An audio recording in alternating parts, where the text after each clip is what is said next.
आज के कार्यक्रम के प्रायोजक हैं university of engineering and management, UEM, Jaipur and Kolkata.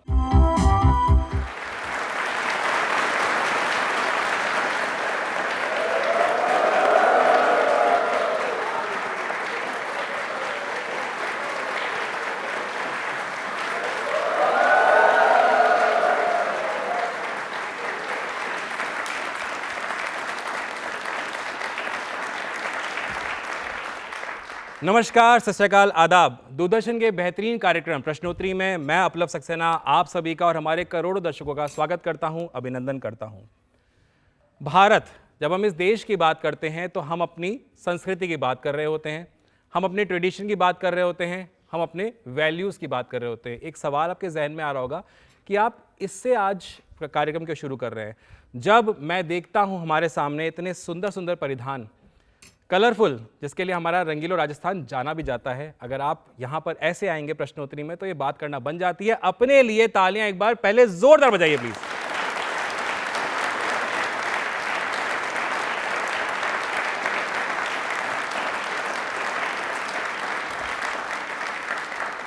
देखिए, भारत को ना विश्व गुरु बहुत मायनों में माना जाता है। हमारे कल्चर, ट्रेडिशन, संस्कृति, कलरफुलनेस, इसके साथ साथ में आज के टाइम पे भारत ने अपना लोहा विश्व में मनाया है। किस चीज़ को लेकर के?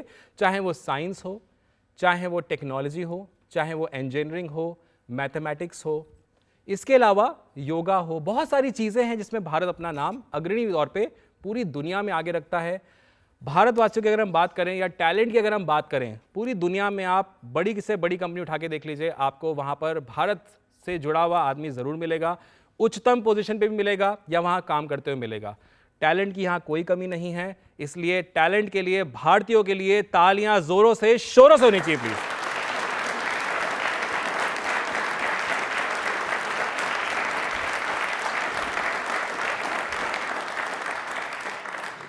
तो शुरुआत करते हैं प्रश्नोत्तरी के सिलसिले को, इस कार्यक्रम को। यहां से आएंगे सवाल, आपको देने हैं जवाब। तैयार हैं आप लोग? Yes sir. तैयार नहीं है? तैयार हैं आप लोग? एक बार 1 2 3। हाँ, अब लगा कि तैयार हैं। जोश, युवा अगर जोश नहीं दिखाएंगे तो फिर कैसे काम चलेगा। एक बार तालियां जोरदार हो जाए, फिर शुरुआत करते हैं प्रश्नोत्तरी कार्यक्रम की।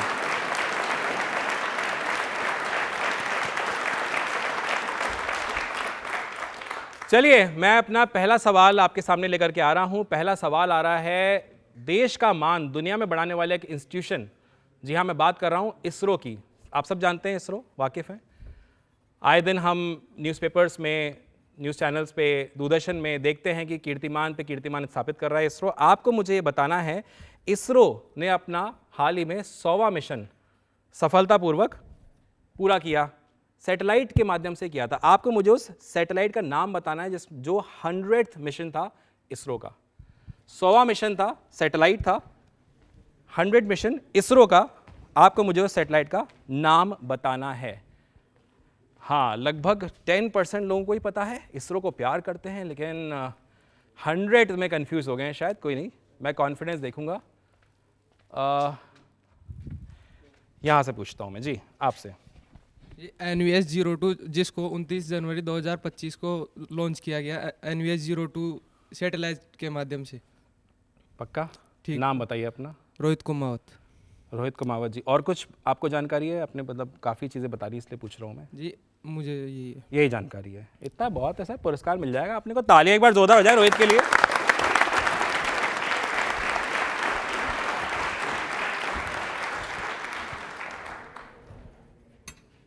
बिल्कुल सही जवाब रोहित आपका। आपने जो जवाब बताया, NVS-02 इसरो का ये 100th मिशन, मतलब सेंचुरी। अगर हम बात करें, आप क्रिकेट देखते हैं? कितने लोग यहाँ पर क्रिकेट देखते हैं? कितने क्रिकेट प्रेमी हैं, देखना है, खेलना पसंद करते हैं? आप इस बात से अग्री करेंगे, और ये बात सच भी है कि जब बैट्समैन बैटिंग कर रहा होता है, वो चौका मारता है, बैट नहीं उठाता है, छक्का मारता है, बैट नहीं उठाता है। लेकिन जब वो 100 रन बनाता है तो क्या करता है? आजकल तो हेलमेट भी उतारते हैं, बैट भी उतारते हैं, अलग अलग पोजेस देते हैं, कोई तलवार चलाता है, कोई कुछ करता है, तो अलग अलग तरह से सेलिब्रेशन होता है। 100 रन, शतक, जब वहां इतना महत्वपूर्ण, सोचे इसरो के लिए कितना महत्वपूर्ण होगा। एक बार पहले तालियां इसरो के लिए हो जाए जोरदार वाली।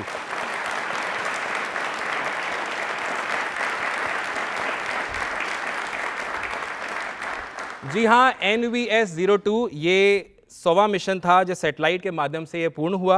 आपने बिल्कुल सही बताया रोहित। 29 जनवरी 2015 को GSLV F-15 रॉकेट के द्वारा इसको लॉन्च किया गया और ये लॉन्च बिल्कुल सक्सेसफुल रही। Indian research space organisation ISRO, जैसे हम जानते हैं, इसे एक्चुअली पहले भारतीय राष्ट्रीय अंतरिक्ष अनुसंधान समिति इनकोस्पार के नाम से जाना जाता था, जिसे डॉक्टर विक्रम ए साराभाई की दूरदर्शिता पे 1962 में भारत सरकार द्वारा स्थापित किया गया। इसरो का गठन, अगर मैं बात करूं, इससे पहले तो किसी और नाम से जाना जाता था, लेकिन इसरो गठन कब हुआ? 15 अगस्त 1969। तालियां एक बार जोरदार बनती है इसरो के लिए।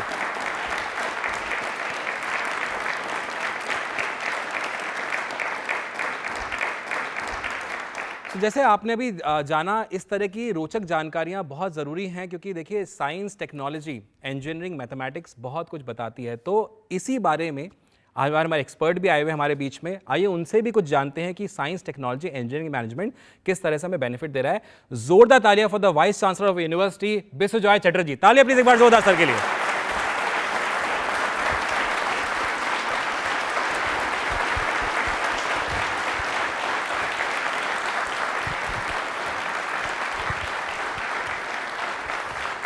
Sir, welcome to another home that you have. मैं तो आपको यही बोलूँगा, क्योंकि हम लोग चाहते हैं कि आप यहाँ पर आएँ। इस तरह की रोचक जानकारियाँ हमारे बहुत सारे व्यूअर्स हैं जिन तक आपके द्वारा पहुँचती है। आज सवाल सर, क्योंकि देखिए हम बात कर रहे हैं स्टेम पे, science, technology, engineering and maths. थोड़ा सा एक डिफरेंट सवाल मैं आपसे जानना चाहता हूँ। साइंस टेक्नोलॉजी में इंडिया क्या कर रहा है, हम सब ये जानते हैं। स्टूडेंट्स अपने लेवल पर प्रिपेयर कर रहे हैं, हम अपने लेवल पर प्रिपेयर कर रहे हैं। लेकिन जहाँ पर सिक्योरिटी की बात आती है, वहाँ पर ही टेक्नोलॉजी, इंजीनियरिंग क्या काम कर रही है? जैसे मैं आपको स्पेसिफिकली क्वेश्चन पूछता हूँ, हम कॉन्ट्रैक्ट्स करते हैं, अग्रीमेंट्स करते हैं, हमें एक डर रहता है, आर दे सेफ, कोई उसका मिसयूज़ तो नहीं करेगा? इस प्रोस्पेक्टिव में आज क्या डेवलपमेंट चल रही है सर? थोड़ा सा हमारे को उस बारे में बताएं प्लीज़। ओके, आपने मुझे जो मौका आज दिया, इसमें मैं भी मेरे बोलने के बाद एक क्वेश्चन पूछ सकूंगा जी। सो मैं एक केस से शुरू करता हूँ। मान लो मैं और आप एक एग्रीमेंट साइन किए जी। अब वो एग्रीमेंट एक लॉयर साइन कराया हम दोनों को जी। साथ में 2 विटनेस है जो वो एग्रीमेंट को चेक कर रहे हैं जी। अब वो एग्रीमेंट को साइन होने के बाद हम कहीं पे रख दिए, मान लो लॉकर पे रख दिए। अब 1 साल बाद मान लो उसका एग्रीमेंट को एग्जीक्यूट करने का टाइम आया। ठीक है। जब हम वो एग्रीमेंट एग्जीक्यूट करने के लिए गए तो we actually execute a wrong agreement because by that time that agreement has been tampered by somebody in the system. ठीक है, पॉसिबिलिटी है, बिल्कुल पॉसिबिलिटी है। जी। जी। तो एक काम करते हैं, एक नया सिस्टम से करते हैं जी। जो एग्रीमेंट हमने साइन किए वो एग्रीमेंट का कोई मास्टर कॉपी ना होके वो एग्रीमेंट का 5 कॉपी बना लेते हैं। एक मेरे पास रहेगा, एक आपके पास रहेगा जी। एक लॉयर के पास रहेगा, एक दो विटनेस के पास रहेगा। जी। तो 5 कॉपी है। अब उसको टैम्पर करने के लिए कोई आए, आके कोई एक एग्रीमेंट निकाल के उसको टैम्पर कर दिए। 5 को टैम्पर करना मुश्किल है, 5 के घर में जाना पड़ेगा, 5 के घर में जाके घुस के निकाल के उसको करना पड़ेगा। डिफिकल्ट है, ऑलमोस्ट इम्पॉसिबल। तो अब एक जो एग्रीमेंट टैम्पर हो गया, वो एग्रीमेंट को देखते ही हम समझ जाएंगे 1 साल बाद कि ये एग्रीमेंट टैम्पर्ड है, क्योंकि बाकी 4 के साथ नहीं मिल रहा है। मिनिमम उनको कितने एग्रीमेंट टैम्पर करना पड़ेगा? 3 एग्रीमेंट मिनिमम टैम्पर करे तो कंफ्यूजन क्रिएट होता है कि नहीं? तो that is difficult. The first way of protection can be like this. अब इसको मैं रिलेट करूंगा टेक्नोलॉजी के साथ। अब इसको और थोड़ा प्रोटेक्ट करते हैं। एग्रीमेंट में 50 पेजेस है, मैं क्या कर रहा हूं, 50 अलग अलग पेज निकाल लिए। अब फर्स्ट पेज में जो कंटेंट है वो कंटेंट के कोड बना लेते हैं, कोड बना के फर्स्ट पेज के नीचे लिख देते हैं उसको। फर्स्ट पेज और सेकेंड पेज मिलके एक कंटेंट है, वो दोनों कंटेंट को मिला के एक दूसरा कोड बनाते हैं, वो कोड सेकेंड पेज के नीचे लिख देते हैं। First page, second page, third page, तीनों का कंटेंट मिला के एक तीसरा कोड बनता है, वो थर्ड पेज के नीचे लिख देते हैं। ऐसे फर्स्ट टू 50 पेजेस का 50 कंटेंट मिला के एक 50th कोड बनता है, वो 50th पेज के नीचे लिख देते हैं। ठीक है। हर 5 एग्रीमेंट में ये काम करते हैं। अब मैं क्या कर रहा हूं, मेरे पास 50 पेज है, एक पेज मैं छुपा देता हूं मेरे अलमारी में, एक पेज मैं रख देता हूं मेरे बैग में, एक पेज मैं रख देता हूं मेरे सूटकेस में, एक पेज मैं दे देता हूं मेरे कोई दूसरी सेकंड फैमिली मेंबर को, ऐसे करके इसको रख देते हैं। अब देखिए, कोई आके मेरा एग्रीमेंट ढूंढने के लिए कोशिश किए, उन्होंने एक पेज ढूंढ भी लिया, मेरे घर में घुस के एक पेज ढूंढ भी लिया, उस पेज में चेंज उनको करना है, चेंज कर दिया। वो पेज कितने नंबर पेज है? सेकंड नंबर पेज है। अब सेकंड नंबर पेज में जो चेंज कर दिया, उसके वजह से बाकी जो 48 पेजेस है उसका कोड बदल जाना चाहिए। वो नहीं बदल पाए तो मैं समझ जाऊंगा कि वो टैम्पर्ड पेज है। अब 50 पेज चेंज करने के लिए, 48 पेजेस चेंज करने के लिए 48 जगह पे उनको ढूंढना पड़ेगा। एक के घर में नहीं, 5 के घर में 48 जगह पे उनको ढूंढना पड़ेगा। पॉसिबल नहीं है। इसको हम टेक्नोलॉजी में कन्वर्ट कर दिए। क्या नाम है टेक्नोलॉजी का? Quiz question. Blockchain technology. As simple as that. ये टेक्नोलॉजी आज इज रूलिंग द वर्ल्ड। हमारे जो सिस्टम है उसको अलग अलग सिस्टम में डिवाइड करके अलग अलग सिस्टम में हम रख दिए, कंप्यूटर में रख दिए, उसका कोड रहे। अब उसको निकालने के लिए हर कंप्यूटर को हैक करना पड़ेगा, एक कंप्यूटर नहीं, 50 कंप्यूटर, 5000 कंप्यूटर, सबको हैक करना पड़ेगा, तब जाके एक पे एक कंटेंट को टैम्पर कर पाएंगे। This is what is called blockchain technology. इसके वजह से we will be safe in the coming 2 to 3 years. We can expect that from all hackings, all penetration into our system, we will be safe. Thank क्या you. बात है, तालियां please एक बार sir के लिए जोरदार होनी चाहिए। बहुत बहुत धन्यवाद sir, thank you so much.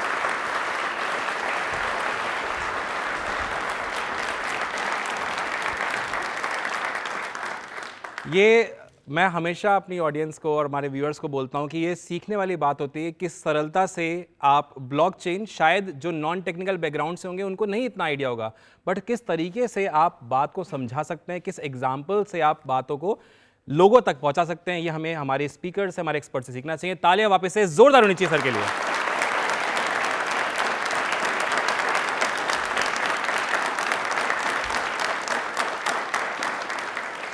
चलिए बढ़ते हैं मेरे दूसरे सवाल की तरफ। मेरा दूसरा सवाल जो आ रहा है वो इसरो की तरह ही एक और इंस्टीट्यूशन है, एक और एजेंसी है जो अंतरिक्ष की तरफ अपना रुख मोड़े रहती है।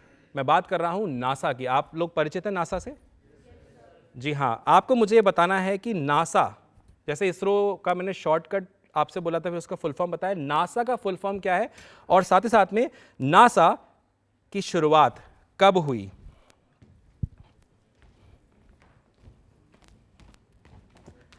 नासा की फुल फॉर्म और इसकी शुरुआत कब हुई, दोनों आपको मुझे बताने हैं। हाँ, लेट याद आया या कंफ्यूज थे? चलिए मैं पहले आपके पास आता हूँ, ये देर से थोड़ा आए। जी जी जी। National Aeronautics and Space Administration, उसका फुल फॉर्म है, और 1958 को हुआ था। ओके, एक बार वापस बताइए, थोड़ा सा आप अटक गए थे। नासा का full form? National Aeronautics and Space administration. Okay, ठीक है। नाम पहले अपना बताएंगे। अर्पण प्रामाणिक। अर्पण सही जवाब है या कुछ और है इसका, बताइए।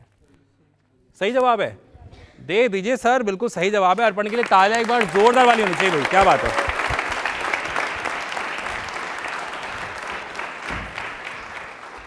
National Aeronautics and Space administration, बिल्कुल सही जवाब आपका है। 1958 ईयर आपने बताया, इसलिए मैंने आपको अवार्ड दे दिया। मैं आपको डेट भी बता देता हूँ, 29 जुलाई, लेकिन आपने ईयर बता दिया, इसलिए मैंने आपको अवार्ड दे दिया है। नासा की स्थापना 1958 में संयुक्त राज्य अमेरिका द्वारा की गई थी। इसका मुख्य उद्देश्य अंतरिक्ष अनुसंधान, अंतरिक्ष अभियानों और वैज्ञानिकों की खोजों को बढ़ावा देने का है। आपको बताना चाहता हूँ, नासा अंतरिक्ष यान, उपग्रह और अंतरिक्ष मिशनों के माध्यम से पृथ्वी, अन्य ग्रहों और ब्रह्मांडों के बारे में महत्वपूर्ण जानकारियां एकत्रित करता है, और सिर्फ अपने ही देश को नहीं बल्कि पूरी दुनिया को वो जानकारी को वो बताता भी है। नासा के लिए एक बार तालियां जोरदार होनी चाहिए please.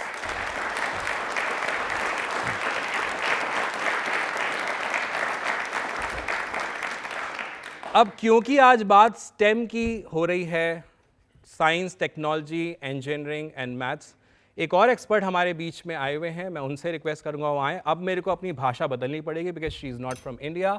Yes, I am talking about Hasmik. Please एक बार तालियां जोरदार हास्मिक के लिए। Hasmik, please request you to join us on stage.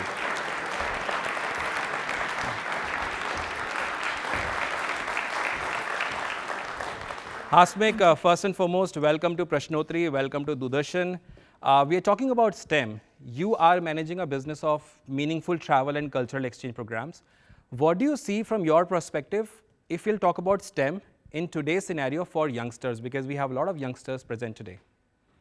Thank you so much, first of all. It's a pleasure to be on this stage. Well, in this developing world, obviously STEM is a key to any global progress and also to innovation. India has had a remarkable stand when it comes to STEM, be it from the space missions to technological development in the medical field, renewable energy. The youth obviously has all the interest in STEM, but that's also true that today's generation doesn't want bookish information. They want to experiment, they want to experience. And because of this, nowadays STEM is an option for a lot of youth to experiment both in India and abroad. So for example, through SBB, we have programs where international students from abroad come to India to learn how IT technology develops here. And similarly, we have NASA camp for teenagers, for instance, who can go from India to the US and to explore that field in person, feeling how the space will be for them if they are not astronaut, for instance. So basically STEM is actually the force that can show to the youth that even the sky is not the limit. Wow. And the future generation can obviously use the STEM to become the future innovators, bringing new development to their own countries. Thank you. तालियां please एक बार जोरदार. Thank you so much.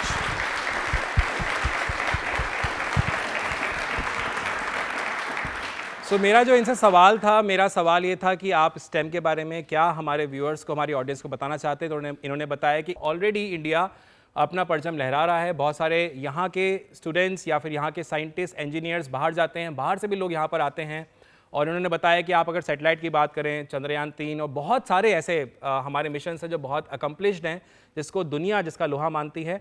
और इन्होंने ये भी बताया कि आज के टाइम पे लोग बाहर से इंडिया आना चाहते हैं कि इंडिया की टेक्नोलॉजी सीखें, इंडिया की साइंस सीखें, इंडिया में देखें किस तरह से काम होता है. इंडियंस के लिए जब बात हो रही है तो तालियों के बिना काम चलना नहीं चाहिए. तालियां एक बार जोरदार बजा दीजिए.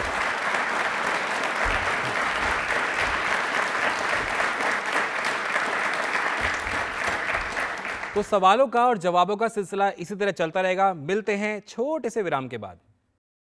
आज के कार्यक्रम के प्रायोजक हैं university of engineering and management, UEM Jaipur and Kolkata. UEM Jaipur is a perfect target for prospective students aspiring for good jobs, good education with future-ready skills. UEM Jaipur एक आदर्श लक्ष्य है. भावी छात्रों के लिए अच्छी नौकरी, भविष्य के लिए तैयार कौशल के साथ अच्छी शिक्षा. UEM Jaipur is a perfect target for prospective students aspiring for good jobs, good education with future-ready skills. UEM Jaipur एक आदर्श लक्ष्य है. भावी छात्रों के लिए अच्छी नौकरी, भविष्य के लिए तैयार कौशल के साथ अच्छी शिक्षा. चलिए, अब बात इसरो की हो चुकी है, नासा की हो चुकी है, लेकिन अब हम बात करते हैं सुपर कंप्यूटर की. मेरा अगला सवाल इसी से जुड़ा हुआ आ रहा है. आपको मुझे बताना है कि हमारा पहला स्वदेशी कंप्यूटर जो था उसका नाम क्या है.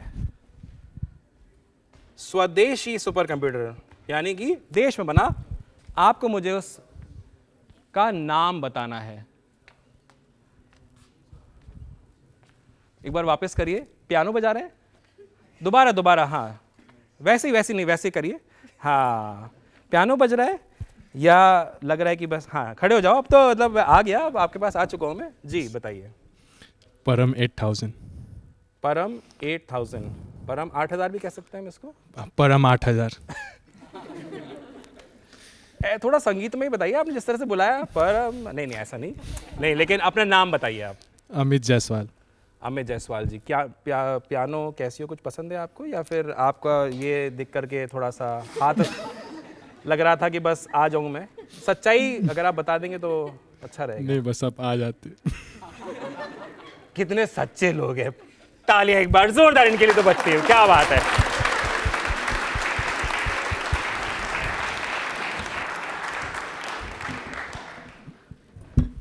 बिल्कुल सही जवाब है आपका.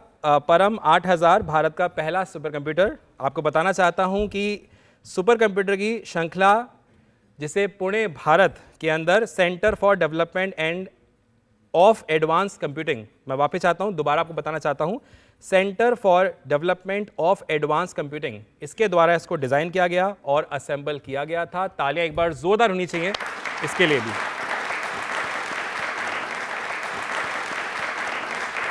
तो मेरा जो दूसरा सवाल है वो भी इसी सवाल से जुड़ा हुआ आ रहा है। सुपर कंप्यूटर कौन सा है ये तो हम जान चुके हैं, लेकिन इसके जनक, इसके जुड़ा हुआ मेरा सवाल आ रहा है। आपको मुझे बताना है सुपर कंप्यूटिंग के जनक किसे माना जाता है, जो सुपर कंप्यूटर के जनक रहे हैं। जी,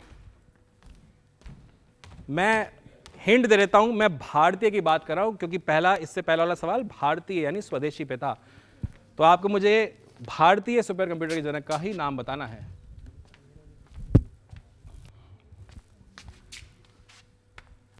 फाइनली मैं देख रहा हूँ गर्ल्स की तरफ से हाथ खड़ा हुआ है, तो मैं निराश तो नहीं करूँगा। लड़के बेचारे अब जब बोल ही दिया है तो हमारे पास तो आना नहीं है इनको। जी मैम बताइए, आप बताइए। विजय पी भटकर। आपका नाम क्या है? साक्षी रानी। पक्का कंफर्म है आप? यस। लॉक कर दिया जाए इसको? यस। आप बताइए सही है इनका जवाब या गिफ्ट किसी और के पास आना ही है? सही है सर, दे दीजिए, तालियां बजा दीजिए आप लोग।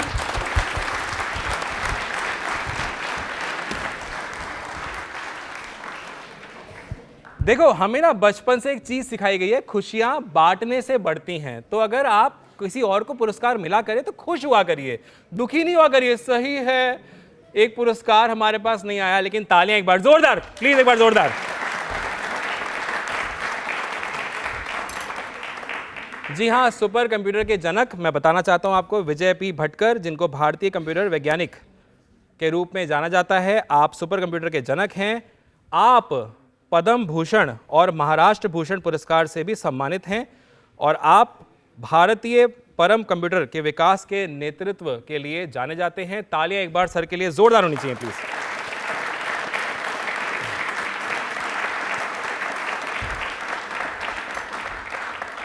तो भी सवालों का सिलसिला तो यहीं चलता रहेगा, लेकिन आज ये जो रंगारंग परिधानों में हम अपने सामने देख रहे हैं, आर्टिस्ट मैं बोलूँगा उनको, उनकी तरफ से एक रंगारंग प्रस्तुति एंजॉय की जाए। तो आइए चलते हैं और एंजॉय करते हैं रंगारंग प्रस्तुति। तालियां एक बार जोरदार हो जाएं प्लीज।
प्यारी फुलवारी आ तो झूम झूम जाए, लागी प्यारी फुलवारी आ तो झूम झूम जाए।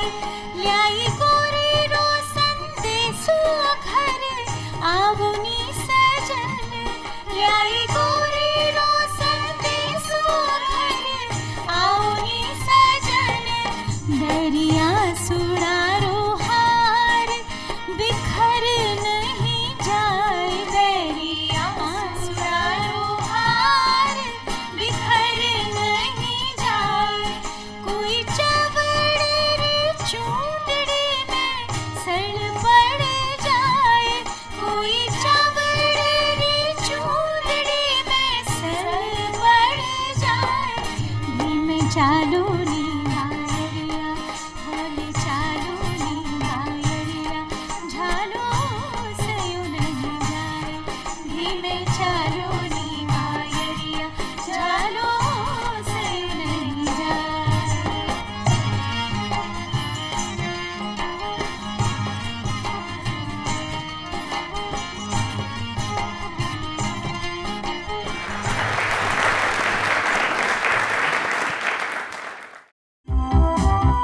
क्या बात है, क्या प्रस्तुति थी। अब बढ़ते हैं मेरे अगले सवाल की तरफ। आपसे जो मेरा अगला सवाल आ रहा है वो आ रहा है, आपको मुझे बताना है कि पहला मानव निर्मित उपग्रह कौन सा था। मानव निर्मित उपग्रह पहला कौन सा था। आज देखिए हम साइंस की बात कर रहे हैं, टेक्नोलॉजी की बात कर रहे हैं, इंजीनियरिंग की बात कर रहे हैं, मैथ्स की बात कर रहे हैं, तो यह आना है। हर तरफ से सबको मौका मिलना चाहिए। आपके पास आता हूं मैं। अबे यार, कौन दुख नहीं। हाँ जी जी जी, स्पुतनिक 1। स्पुतनिक 1, नाम बताइए अपना। सोमोदी भट्टाचार्य। सोमोदी भट्टाचार्य जी, नाम तो अच्छा है, पता नहीं लोग क्यों हंसे। पहले आपका जवाब सही, कंफर्म, आप कॉन्फिडेंट हैं? कंफर्म। ये इनका जवाब सही है? कंफर्म करके दे रहा हूँ सबसे, मतलब कल को गलत ना हो। तालियां भी एक बार जोरदार हो जाए इनके लिए।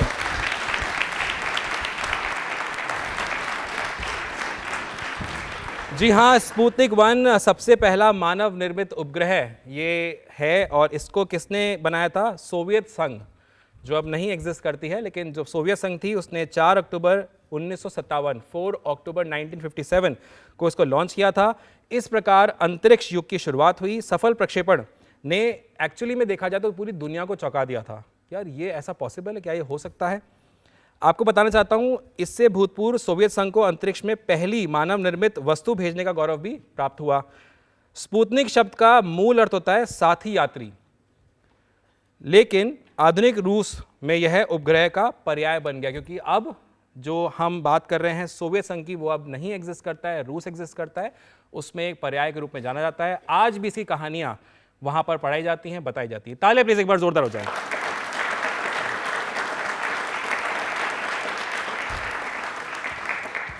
चलिए बढ़ते हैं मेरे अगले सवाल की तरफ। मेरा अगला सवाल भी जो आ रहा है वो भारत से जुड़ा हुआ आ रहा है। भारत ने बहुत कीर्तिमान बनाए हैं, उनमें से एक और कीर्तिमान जो भारत द्वारा बनाया गया, जिसको दुनिया ने देखा, बहुत दुनिया ने सोचा था कि ये नहीं हो पाएगा, ये कैसे पॉसिबल होगा, लेकिन ये हुआ। अब क्या हुआ, सवाल पे आते हैं। आपको मुझे बताना है कि सूर्य का अध्ययन,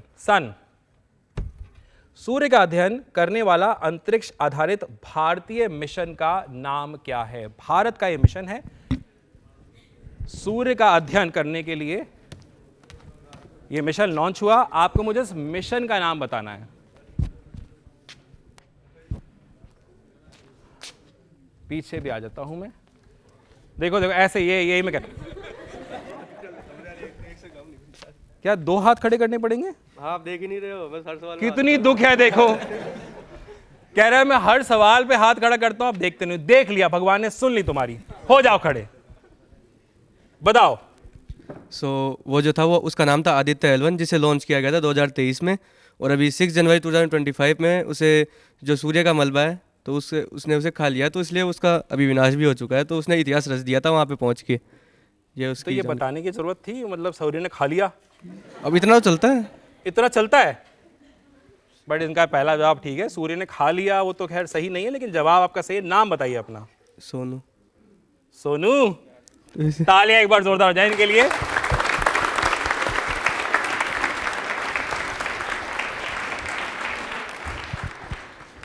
देखो हो क्या रहा है ना, सोनू एक्चुअली मुझे लगता है प्रिपेयर काफी करके आए, तो अब वो हाथ खड़े कर रहे थे। अब वही उनको लगा यार मैं खुद ही खड़ा हो जाऊं, लेट जाऊं, क्या करूं कि मेरी तरफ देख लिया जाए। और आप देखिए मेरा सवाल से भी ज्यादा सूर्य ने उसको खा लिया, पचा लिया, मिशन पूरा हो गया, इस दिन हुआ, वो हुआ। टाइम भी पता है आपको सोनू? नहीं पता। पता चलिए भी बोल रहे हो तो 10:41 पे ऐसा हुआ। ऐसा हुआ नहीं है, लेकिन भाई हो सकता है इन्होंने इतनी अगर डीपली पढ़ाई करी है। बट एक बार तालियां वापस से जोरदार सोनू के लिए होनी चाहिए। जी हाँ, बिल्कुल सही जवाब है। और बताना चाहता हूं आदित्य L1 सूर्य का अध्ययन करने वाला पहला अंतरिक्ष आधारित मिशन है ये भारत द्वारा, और इसको इसरो ने 2023 में लॉन्च किया। इस मिशन का नाम है आदित्य L1, इसलिए रखा गया क्योंकि आदित्य का मतलब क्या होता है? सूरज। ठीक है। 6 जनवरी 2024 को भारत का पहला सूर्य मिशन अंतिम कक्षा में पहुंचा और इसने इतिहास रच दिया। तालियां इसरो की पूरी टीम के लिए जोरदार होनी चाहिए।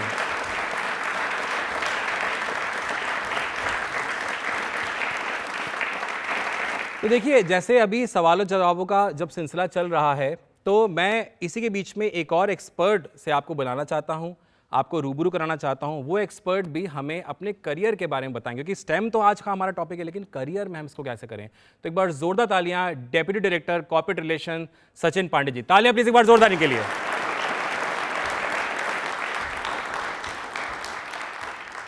Sachin sir, I must compliment first and foremost, बहुत अच्छे लग रहे हैं आज आप, ये कलर आप पे मैच कर रहा है। बट वेलकम टू प्रश्नोत्तरी सर। सर, मेरा आपसे सवाल ये था कि देखिए 21st सेंचुरी है, चेंज बहुत तेज़ी से आ रहा है, रैपिड डेवलपमेंट हो रहा है स्टूडेंट्स के प्रोस्पेक्टिव में, क्योंकि आप कॉर्पोरेट रिलेशंस देखते हैं। तो मेरा सवाल दोनों तरफ से आएगा आपके ऊपर। स्टूडेंट के प्रोस्पेक्टिव से किस तरह की डिमांड्स आजकल के टाइम पे आती हैं जॉब्स को लेकर, करियर को लेकर के, और कंपनीज किस तरह से डिमांड करती हैं स्टूडेंट्स में, क्या स्किल्स होनी चाहिए, टेक्नोलॉजी होनी चाहिए, थोड़ा सा हमारे व्यूअर्स को उसके बारे में बताएं प्लीज़। एक्चुअली जो बताना चाह रहे हैं, एक्चुअली यहाँ पे जो क्राउड है, एक्चुअली जो इवन इंजीनियरिंग बैकग्राउंड और इंजीनियरिंग बैकग्राउंड के बच्चे मैक्सिमम हैं जी। तो मेन जो प्रोफाइल अभी है कि बच्चों को सॉफ्टवेयर डेवलपमेंट का प्रोफाइल है, that is blockchain expert, data science, AI ML engineer का प्रोफाइल है। तो डिफरेंट सिटीज़ में ये डिवाइडेड है।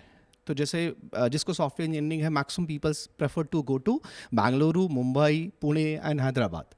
बट अभी एक नई टेक्नोलॉजी आ रही है, that is name is Salesforce. Salesforce का जो हब है, that is Jaipur is become a hub and more than 100 companies hiring the peoples in these domains.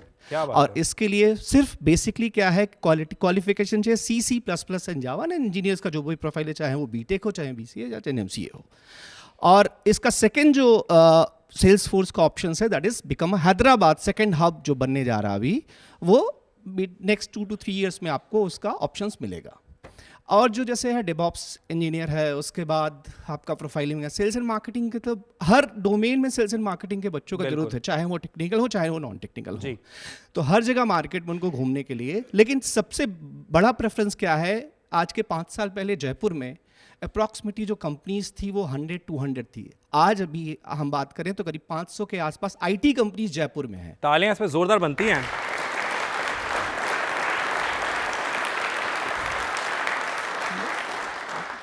Ji sir. और बैंगलोर में, तो बैंगलोर तो हब है, लेकिन बैंगलोर में क्या है लाइफ, लोग बैंगलोर ना प्रेफर करके अभी जो प्रेफर करे दैट इज पुणे। पुणे बैंगलोर के बाद सबसे अच्छा सिटी है, जो रहने के लिए भी अच्छा है और कंपनीज भी बहुत सारी वहाँ है, जो अपॉर्चुनिटी इंजीनियर्स के लिए वहाँ ज़्यादा है। क्या बात है, बहुत बहुत धन्यवाद sir, thank you so much for the information sir. तालियां प्लीज एक बार सर के लिए जोरदार हो जाए, thank you so much sir.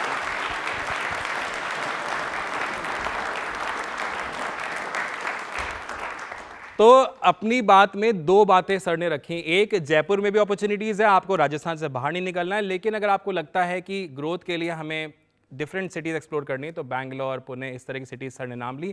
तालियां जोरदार वापस सर के लिए।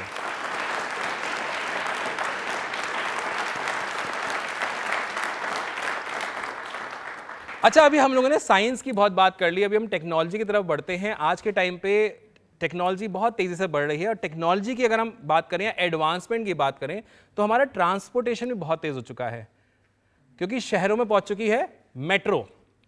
मेरा सवाल मेट्रो से जुड़ा हुआ ही आ रहा है। मेट्रो में कितने लोगों ने ट्रैवल किया, मुझे एक बार हाथ खड़ा करके बताएं। कितने लोग इससे अग्री करेंगे कि बहुत कन्वीनियंट ट्रैवल होता है, सेफेस्ट मोड ऑफ ट्रांसपोर्टेशन हम इसे कह सकते हैं? बिल्कुल, लगभग जिन्होंने किया वो सब इस बात को मानते हैं, जिन्होंने नहीं किया वो जरूर करें। लेकिन मेरा जो सवाल आ रहा है वो आपसे ये आ रहा है, आपको मुझे बताना है कि भारत में मेट्रो मैन के रूप में किसे जाना जाता है? मेट्रो मैन के रूप में एक उपाधि दी हुई है, या इसको आप कह सकते हैं कि इस नाम से जाना जाता है, वो पर्सनालिटी जाने जाते हैं, वो कौन है? इधर भी आ जाना।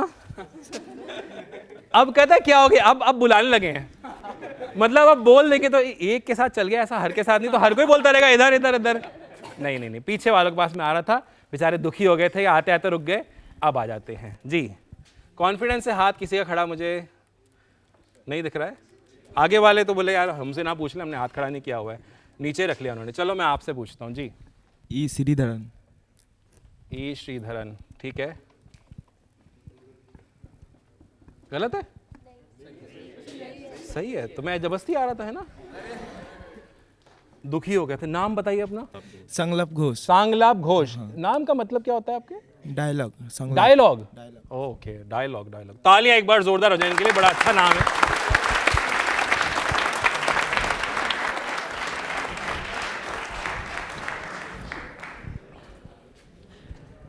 सर इधर आ जाओ, मैं इधर बैठा हूं, मेरी तरफ देख लो। अरे मैं इधर इधर इधर। सर मजा बड़ा आ रहा है, लेकिन अपने लिए एक बार तालियां जोरदार बजा दीजिए प्लीज, जोरदार वाली।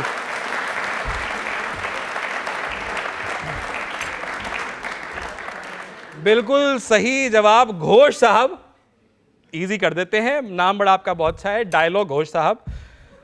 ई श्रीधरन, बिल्कुल आपने सही बताया, ये भारतीय इंजीनियरिंग और मेट्रो परियोजनाओं के क्षेत्र में एक बहुत ही प्रतिष्ठित नाम है।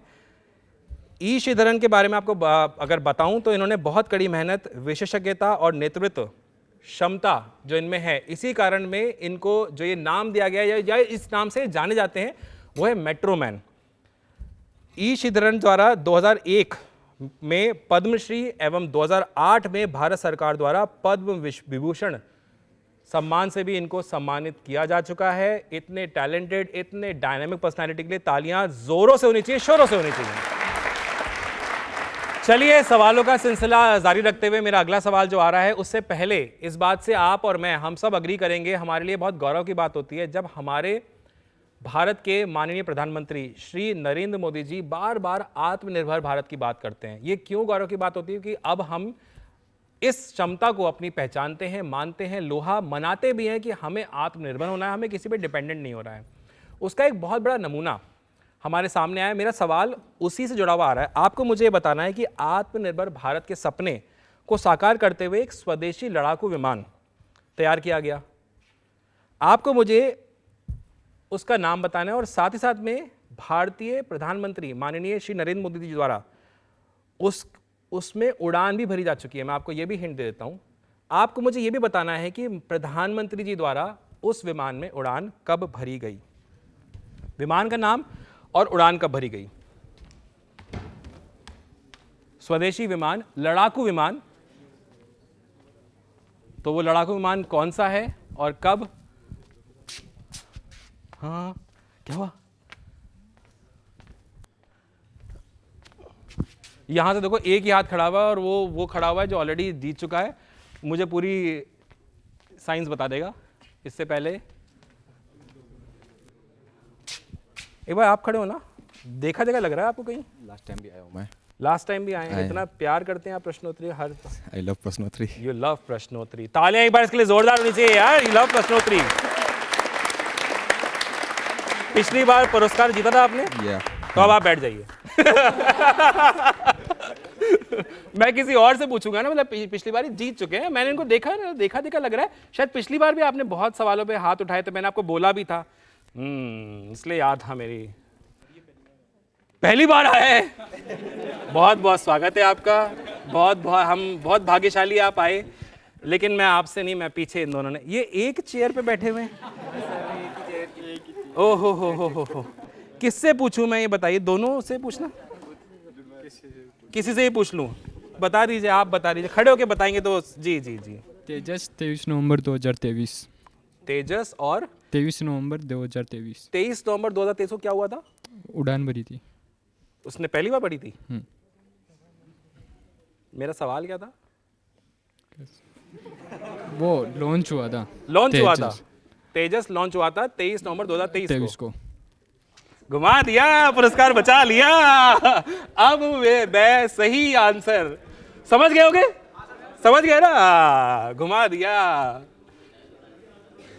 ना ना ना ना ना, ये जुल्म नहीं। जी दोस्त को दे दूंगा। नहीं, मैं खुद दूंगा ना दोस्त को यार, ऐसी क्या बात है। हाँ बताइए। तेजस 23 नवंबर 2023। नहीं, ये तो आंसर है। ये 23 मतलब प्रधानमंत्री जी नरेंद्र मोदी जी ने उड़ान भरी थी पहली बार। हाँ, कब भरी थी? 23 नवंबर 2023। हाँ, और नाम क्या है इसका? तेजस। नाम, अपना नाम बताइए। रोहित। तालियां एक बार रोहित के लिए जोर वाली होनी चाहिए भाई। क्या बात है।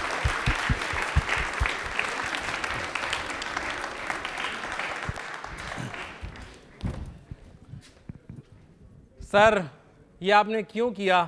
हम दो लोग एक साथ बैठे थे, दोनों ने हाथ उठाया था। हमारे पास भी आप आए, आपने हमसे जो पूछा उसका हमने जवाब भी दिया, लेकिन जवाब घूम गए आप। पहली बार उड़ान नहीं भरी थी। मेरा सवाल आपसे ये था कि इस विमान का नाम क्या है जो लड़ाकू विमान है, और प्रधानमंत्री जी ने इस पे उड़ान कब भरी थी, और वहां आप कंफ्यूज हो गए। लेकिन इनके लिए ताली एक बार जोरदार हो जाएं।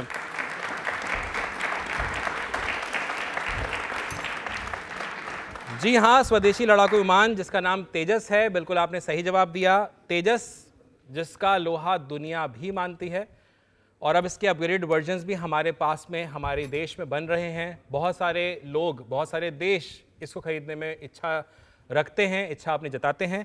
आपको बताना चाहता हूं कि माननीय प्रधानमंत्री द्वारा 23 नवंबर 2023 को कर्नाटक के बेंगलुरु में बैठ करके उन्होंने इसमें उड़ान भी भरी थी। और वो उड़ान भरने का पता है मकसद क्या था? आत्मनिर्भर भारत को प्रमोट करना, पूरी दुनिया को बताना कि देखिए शक्ति दम भारत में कितना है। तालियां हमारे प्रधानमंत्री जी के लिए भी, तेजस के लिए भी जोरदार होनी चाहिए प्लीज।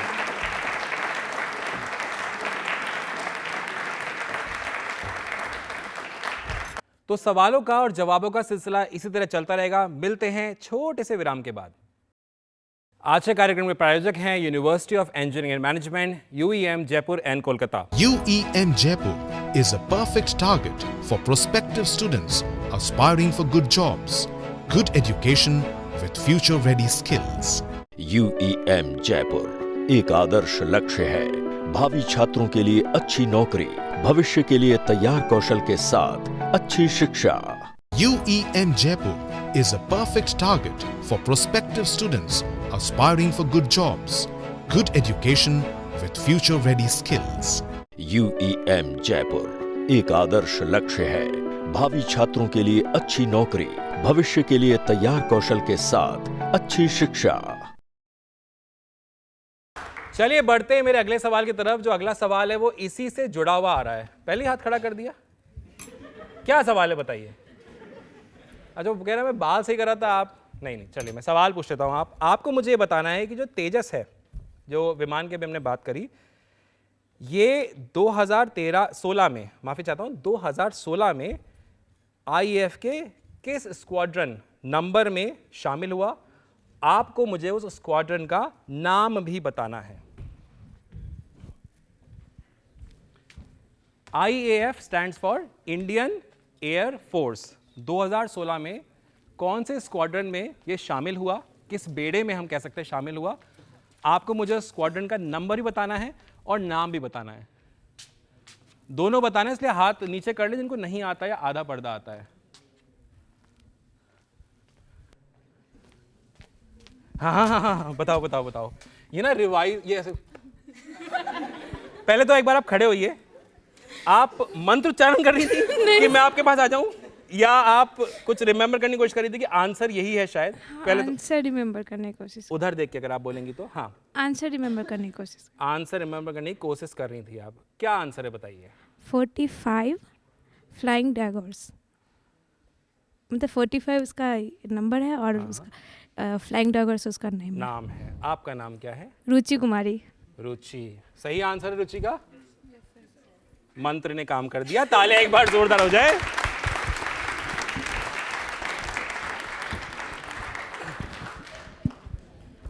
यहां से जब मैं आता हूं ना तो वो मैं ही फिर मैं जैसे ही यूं करके आया,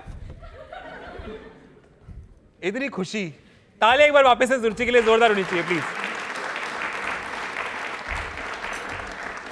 जी हाँ, बिल्कुल सही जवाब है आपका। इसका नंबर है 45 स्क्वाड्रन और फ्लाइंग डैगर्स ये इस यूनिट का नाम है।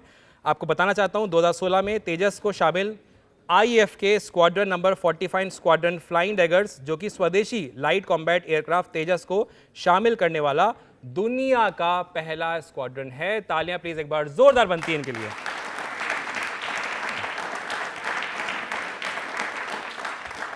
अच्छा, जब हम बात करते हैं साइंस की, टेक्नोलॉजी की, इंजीनियरिंग की, मैथ्स की, तो दुनिया हमारा लोहा क्यों मानती है? क्योंकि हम अच्छे तो हैं लेकिन हमारी एजुकेशन सिस्टम भी बहुत अच्छी है।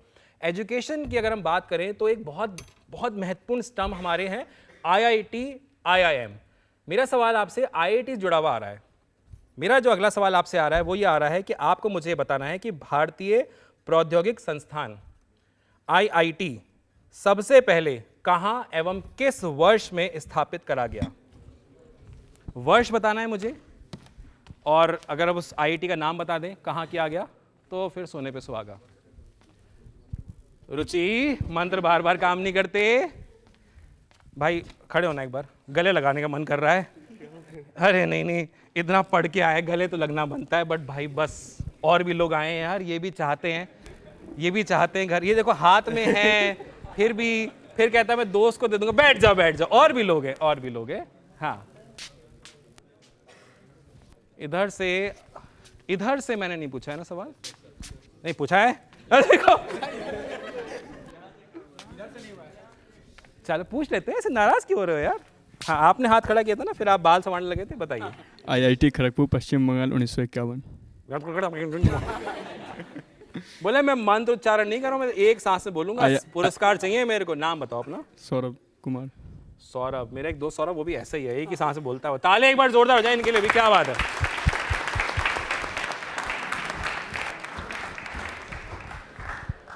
सौरभ ने बोला एक सांस से बोल जाता हूँ, गलती करने का कोई चांस नहीं है, पीछे वाले सीख लिया था उन्होंने, बोले गलती हुई तो ये चले जाएंगे पुरस्कार लेकर के। मैं तो पहले ही अपने बाल बना रहा हूँ कि हाँ मैं आऊँगा, दिखूंगा आंसर देते हुए, फिर गलती नहीं होनी चाहिए। लेकिन सौरभ के लिए ताली एक बार जोरदार, प्लीज जोरदार तालियां। जी हाँ, बिल्कुल सही जवाब है सौरभ आपका। आपको बताना चाहता हूँ IIT खड़गपुर, पश्चिम बंगाल, 1951 जो आपने आंसर दिया बिल्कुल सही है। भारतीय प्रौद्योगिक संस्थान खड़गपुर यानी कि IIT खड़गपुर भारत सरकार द्वारा खड़गपुर, पश्चिम बंगाल, भारत में स्थापित एवं सार्वजनिक तकनीकी और अनुसंधान विश्वविद्यालय है। 1951 यानी 1951 में स्थापित यह संस्थान हुआ और IIT देश में राष्ट्रीय महत्व के संस्थान के रूप में माना जाता है, अपना एक अलग बेंचमार्क रखता है। और आज के टाइम पे IIT सिर्फ हिंदुस्तान में नहीं बल्कि दुनिया में अपना एक बेंचमार्क स्थापित किया हुआ है। तालियां प्लीज एक बार जोरदार IIT के सारे यूनिट्स के लिए।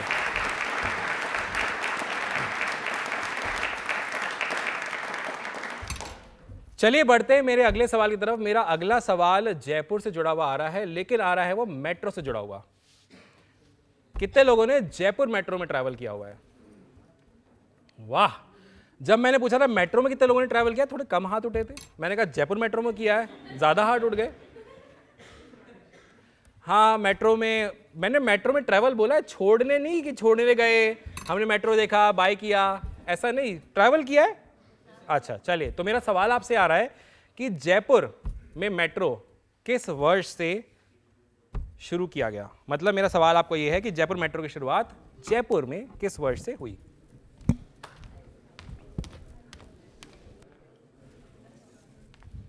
और बाप रे, इस बार सबसे ज्यादा जनसंख्या आ गई है हाथ खड़ा करने की। कंफ्यूज हो रहे हो? दोबारा दोबारा दोबारा वही एक्शन। हाँ दोबारा। अब थोड़ा सा यार इंटरेस्टिंग एक्शन हो तो मजा आए, कुछ इंटरेस्टिंग करा जाए। हाथ तो सबके खड़े हुए हैं। उसने क्या किया? जिम। और कोई इंटरेस्टिंग एक्शन? तुम्हारे तो बिल्कुल नहीं आऊंगा, जो पुरस्कार दिया वो और ले लूंगा।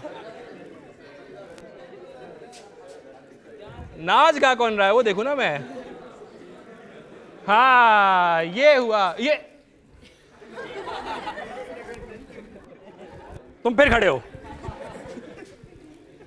आखिरी बार बारात में कब गए थे?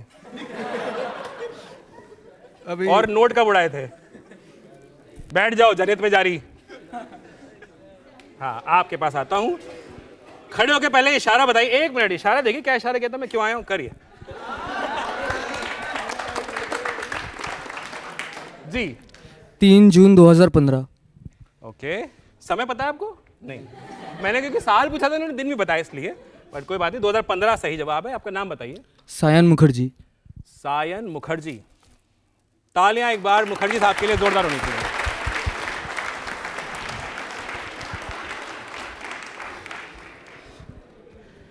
जी हाँ, जयपुर मेट्रो की अगर हम बात करें तो बहुत ही सुलभ एक हम कह सकते हैं यातायात का माध्यम है। 2015 में इसकी शुरुआत हुई थी। यह परियोजना क्यों शुरू हुई थी मैं आपको बताना चाहता हूं। जयपुर शहर के यातायात को सुधारने के लिए, ट्रैफिक जाम जिससे कम हो उसको करने के लिए, पर्यावरण इको फ्रेंडली बनाने के लिए इसकी शुरुआत हुई थी। आपको बताना चाहता हूँ, जब इसकी शुरुआत हुई तो नागरिकों ने भी बहुत इसको सपोर्ट किया और आज के टाइम पे ये एक्सपेंशन की तरफ बहुत तेज़ी से बढ़ रही है। हमारी जयपुर मेट्रो की पूरी टीम के लिए भी तालियां एक बार जोरदार बनती हैं प्लीज़।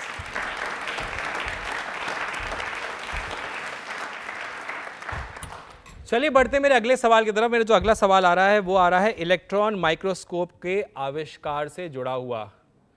वाह, देखिए हाथ देखिए पहले ही खड़ा हो चुका है। बोले यार क्योंकि मैं साइंस के स्टूडेंट है आप, तभी आपको मुझे बताना है किया किसने था। साइंस के स्टूडेंट्स के लिए तो इजी सवाल है।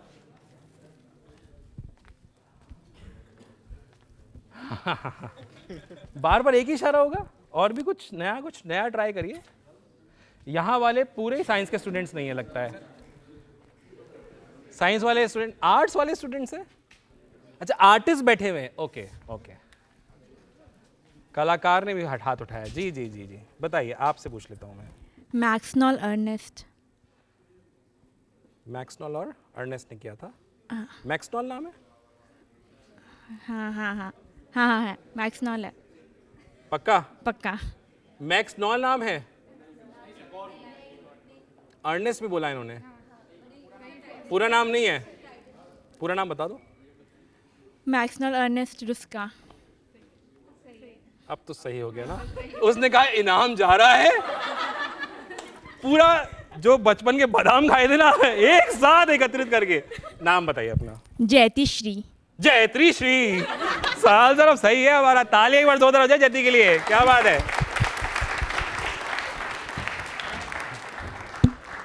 जी हाँ, मुस्कुराहट कहीं ना कहीं छिन गई थी जब सही जवाब आया था, तो है ना। और ये सर, मुझे लगा मेरे पास आ रहा है पुरस्कार। मैक्सनॉल अर्नेस्ट रुस्का, बिल्कुल आपने सही जवाब दिया। ये इलेक्ट्रॉन माइक्रोस्कोप का आविष्कार इन्होंने किया। आपको बताना चाहता हूँ, और स्पेशली बहुत सारे, क्योंकि हाथ खड़े नहीं हुए, साइंस से नहीं जो ताल्लुक़ रखते हैं, हमारे व्यूअर्स, हमारी ऑडियंस में भी बहुत सारे ऐसे लोग हैं, इनको बताना चाहता हूँ मैं कि यह जो माइक्रोस्कोप है इसका उपयोग क्यों किया जाता है। उच्च आवर्धन यानी मैग्निफिकेशन पर सूक्ष्म कणों, अणुओं और संरचनाओं को देखने में यह सक्षम होता है। साथ ही साथ में इलेक्ट्रॉन माइक्रोस्कोप का मुख्य कार्य यह है कि यह प्रकाश की तुलना में इलेक्ट्रॉन्स का उपयोग करता है, जिसे अधिक विस्तार और स्पष्टता के साथ चित्रण किया जा सकता है। तो एक बार इसी के लिए तालियां एक बार जोरदार बनती हैं।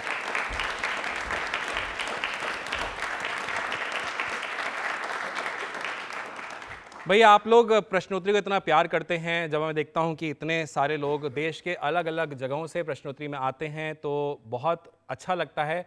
एक बार वापस से अपने लिए तालियां जोरों से शोरों से बजाएं प्लीज।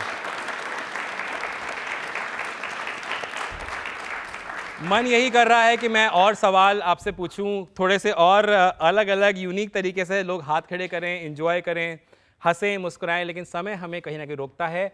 आप लोग दोबारा आना चाहें, अपने किसी फ्रेंड को भेजना चाहें, और आप भी अगर हमारे साथ में प्रश्नोत्तरी में ज्वाइन करना चाहते हैं तो सोशल मीडिया के माध्यम से आप हमसे जुड़ सकते हैं और प्रश्नोत्तरी के इस कार्यक्रम का हिस्सा बन सकते हैं। आइए चलते चलते एंजॉय करते हैं एक और रंगारंग प्रस्तुति। एक बार जोरदार तालियां हो जाए वापस से हम सभी के लिए।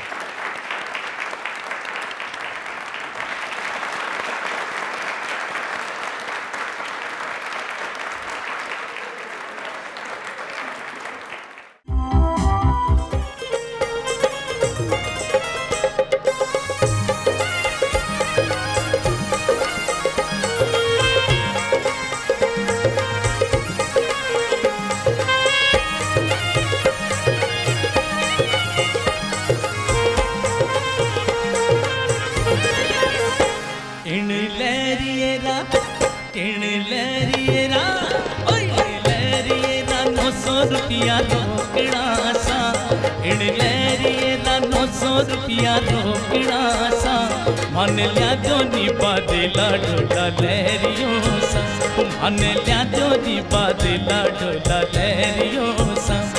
इन लहरिए दा 900 रुपया रोकड़ा सा, इन लहरिए दा 900 रुपया रोकड़ा सा। मन लिया जो नी बादला ढोला लहरियों सा, मन लिया जो ढोला लहरियों सा।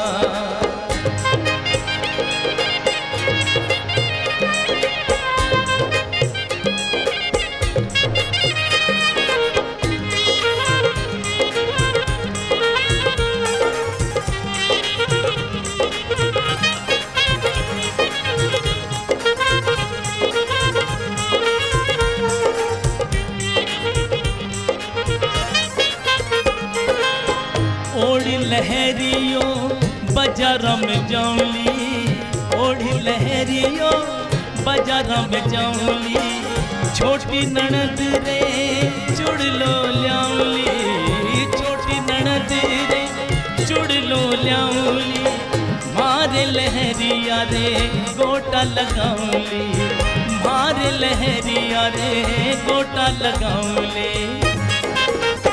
इन लहरिये रे अल्ले पल्ले घूगरा सा, इन लहरिये रे अल्ले पल्ले घूगरा सा, मान लिया जोरी बादला डोला लहरियों सा, ओ मान लिया जोरी बादला डोला लहरियों सा, ओ मान लिया जो डोला लहरियों सा।